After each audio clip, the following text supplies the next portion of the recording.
আপনারা কি জানেন কিয়ামতের ময়দানে কোন ইমানদারকে, কোন মানুষকে আল্লাহ তাআলা কোন হিসাব করে বিনিময় দিবেন না, বিনা হিসাবে দিবেন, যে হিসাব নিকাশ নাই, বিনা হিসাবে ঢেলে দিবেন আল্লাহ তাআলা কাকে জানেন?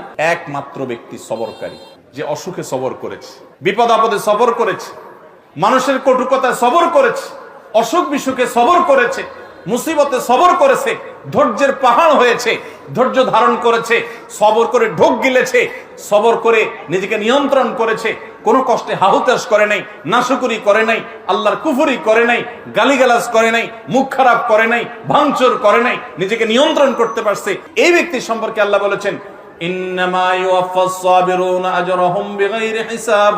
সবরকারীদের বিনিময় আল্লাহ রাব্বুল আলামিন কিয়ামতের ময়দানে কোনো হিসাব নিকেশ করা ছাড়া, তুমি নামাজ কয় ওয়াক্ত পড়ছো, রোজার কতগুলোর সওয়াব পাবা, সুবহানাল্লাহ কতবার পড়ছো, আলহামদুলিল্লাহ কতবার পড়ছো, কয়বার কোরআন খতম দিছো, কয়বার কি ভালো কাজ করছো, এই সমস্ত হিসাব নিকেশ নাই বান্দা।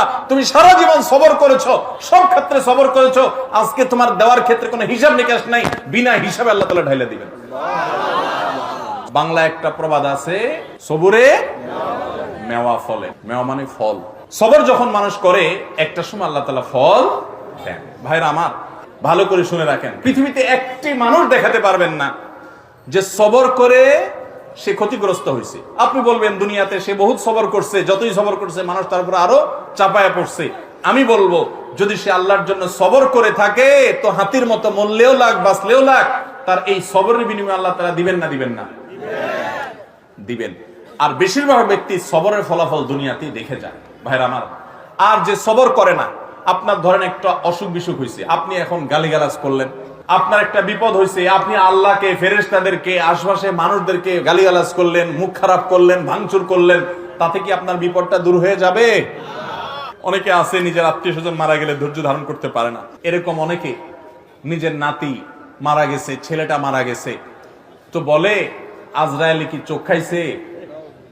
আর মানুষ দেখলো না, আমার নাতিটারানি দেখলো, একটা মাত্র দিছে আল্লাহ তাআলা, বংশের মধ্যে ওইটাই আল্লাহ তাআলা নিয়ে গেল।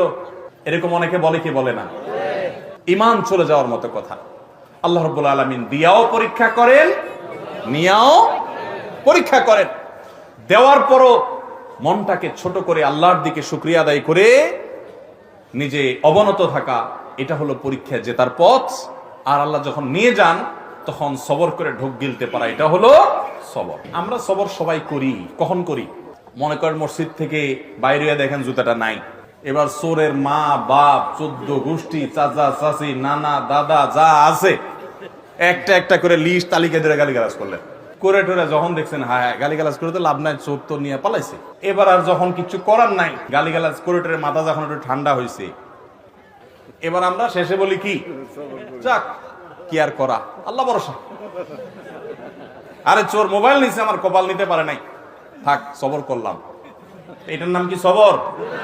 নবী করিম সাল্লাল্লাহু আলাইহি ওয়াসাল্লাম বলেছেন ইন্নামাস সাবরু ইনদাস সাদমাতিল উলা। প্রথম ধাক্কা যখন আসবে, হঠাৎ করে শুনলেন বাপ মারা গেছেন, মা মারা গেছেন, ছেলেটা মারা গেছেন, অ্যাক্সিডেন্ট হয়েছে, বড় বিপদ হয়েছে, ওই সময় যদি নিজেকে ধরে রাখতে পারেন, দাঁত খিচে না আমার মুখ দিয়ে কোনো খারাপ কথা বের হবে না, আমার আল্লাহ আমার পরীক্ষা নিচ্ছেন, আমি সবর করব, যদি নিজেকে নিয়ন্ত্রণ করতে পারেন, এর নাম হলো সবর। গালিগালাজ করে আর সব শেষ করে এরপরে বললেন যা কি আর করা, সবর করলাম, তো এর নাম সবর না, এর নাম 2 নাম্বারই। কথা কি বুঝতে পারছেন? বিপদে যখন পড়বেন, কঠিন পরিস্থিতির মুখে দাঁড়িয়ে বিপদের মধ্যেও হাসতে পারা, এটা খুব সহজ কথা না ভাই। শত শতবার কোরআন খতম দেওয়া সহজ, হাজার হাজার রাকাত নফল নামাজ পড়া সহজ, শত শতবার দিন নফল রোজা রাখা সহজ, হাজার হাজার লক্ষ লক্ষ কোটি কোটি টাকা দান করাও সহজ। মহা কঠিন সময়ে নিজেকে নিয়ন্ত্রণ করে সবর করতে পারা, এটা এত সহজ?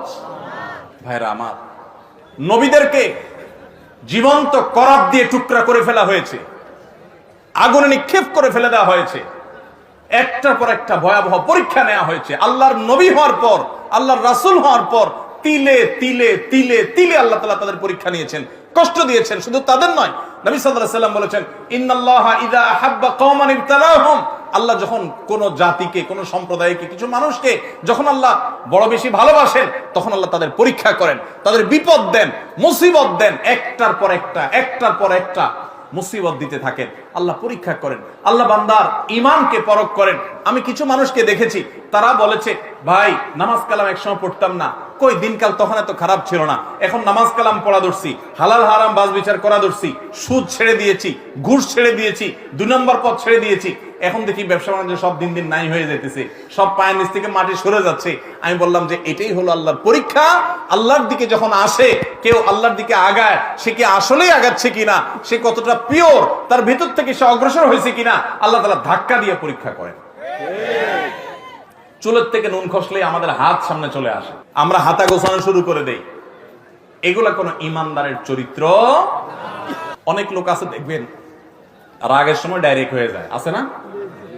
মুখ দিয়ে যা আসে তা ছেড়ে দিস, হাত দিয়ে যা আছে ভেঙে ছেড়ে দিছি। এরপর জিজ্ঞেস করেন ভাই এটা কোনো কাজ করলেন? মাথা যখন ঠান্ডা হয় তখন যদি জিজ্ঞেস করে ভাই এটা কোনো কাজ করলেন, পাপের বয়সী লোকটা গায়ে হাত দিলেন, এভাবে মুখ খারাপ করলেন, আপনি এটা শিক্ষিত মানুষ ভাই, এভাবে আপনি এই জিনিসটা ভাঙচুর করলেন, জিনিসটা কি ধরছিল ভাই? যখন জিজ্ঞেস করবেন তখন কি বলবে? আর এসব বলো না, আমার মাথা ঠিক আছে না। তো মাথা ঠিক না থাকলে তার নাম কি? তার তো হসপিটালে থাকা উচিত। লজ্জাও হয় না যে সে আবার বলতেছে মাথা ঠিক আছিল না। মাথা ঠিক আছিল না মানে তুমি তো পাগল ছিল, এটা বলো যে আমি মেন্টাল। এইরকম মেন্টাল মানুষ আমাদের সমাজে ভরা। তো যে ব্যক্তির রাগ আসার পর এটা ধরে রাখতে পারে না, কন্ট্রোল করতে পারে না, ছেড়ে দেয়, যেখানে সেখানে যা তা গড়ায় ফেলায়, এই ব্যক্তি হলো এই ডায়রিয়ার রোগীর মতো ডাইরেক্ট হয়ে গেছে, লুজ হয়ে গেছে। এই সমাজে টাইট মানুষ বেশি না লুজ মানুষ বেশি? এখন কি টাইট হবেন না লুজ হবেন? নিজের সঙ্গে সংগ্রাম করবেন যে না, যত কঠিন পরিস্থিতি আসুক আমার মুখ খারাপ হবে না, মুখ দিয়ে গালি বের হবে না, হাত ছুটবে না, আমি অন্যায় করব না, আমি নিজেকে কন্ট্রোল করব। আল্লাহ আমাদের সবাইকে সেই তৌফিক দান করুন। ও আরশে আজিমের মালিক, আপনি আমাকে, আমার ভাই বোনদেরকে, আমাদের সবাইকে আল্লাহ আপনি সবর করার তৌফিক দান করেন, সবরকারীদের কাতারে শামিল করে দেন মালিক, ধৈর্যের পাহাড় হওয়ার তৌফিক দান করেন।